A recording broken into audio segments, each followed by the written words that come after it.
আজিৰ এই ভিডিঅ'টোত মই আপোনালোকক দুটা মনোবৈজ্ঞানিক ফেক্টছ মানে সাইকোলজিক্যাল ফেক্টছৰ কথা কম।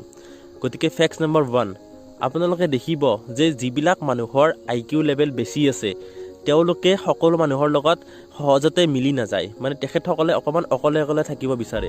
ইয়াৰ কাৰণ কি?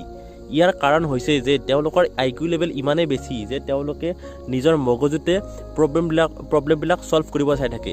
মানে ধৰি লওক যিকোনো প্ৰব্লেম হওক, মানে আপোনালোকৰ ৰিয়েল লাইফ প্ৰব্লেম হওক, মেথছ প্ৰব্লেম হওক, ছায়েন্স প্ৰব্লেম হওক বা যিকোনো ধৰণৰ কিউৰিয়চিটি তেওঁলোকৰ মনত এনি টাইম চলি থাকে আৰু সেইবোৰ তেওঁলোকে নিজৰ মগজুতে নিজে সলভ কৰি থাকে।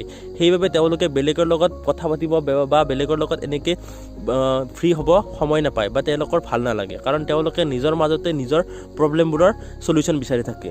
এণ্ড ফেক্টছ নম্বৰ 2, আপোনালোকে যদি কাৰোবাক আপোনাৰ আগত সঁচা কথা কোৱা বিচাৰে, মন খুলি সঁচা কথা কোৱা বিচাৰে, তেনেহ'লে আপোনালোকে সদায় ৰাতি 12টা বা 1টা বজাৰ পিছত তেওঁলোকৰ লগত কথা পাতি চাব।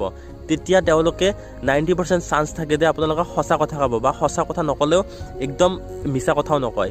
ইয়াৰ এটা সাইকোলজিক্যাল কাৰণ আছে। ইয়াৰ কাৰণটো হৈছে যে একদম ৰাতি আমাৰ দিনটো কাম কৰি আমাৰ মগজুটো ভাগৰি যায়। এণ্ড ভাগৰি যোৱাৰ ফলত আমাৰ মগজুটোৱে ইমান কথা ভাবি নাথাকে যে কোনটো কথা সঁচা ক'ম, কোনটো কথা মিছা ক'ম, ইমানবোৰ ভাবি নাথাকে। এণ্ড সেইটো কাৰণত কি আমাৰ মগজুটো বেছি মেনিপুলেট হৈ নাথাকে। গতিকে আমাক যদি কোনোবাই কিবা কথা সোধে তেতিয়া আমি 90% চান্স থাকে যে আমি একো নাভবা নিচিন্তাকৈ যিটো সঁচা কথা সেইটো তেওঁলোকৰ লগত কৈ দিয়া যায়। গতিকে এইটোৱে কাৰণ যে আমি একদম ৰাতি কাৰোবাৰ লগত যদি কথা পাতোঁ তেখেতেও আমাক সঁচা কথা কোৱাৰ চান্স 90% থাকে। গতিকে আপোনালোকৰ আজিৰ এই নতুন ফেক্টছটো জানি কেনেকুৱা লাগিলে নিশ্চয় কমেণ্ট বক্সত জনাব। এণ্ড আগলৈকে আৰু এনেকুৱা ধৰণৰ নতুন ফেক্টছ জানিবলৈ আমাৰ চেনেলটো ছাবস্ক্ৰাইব কৰিব।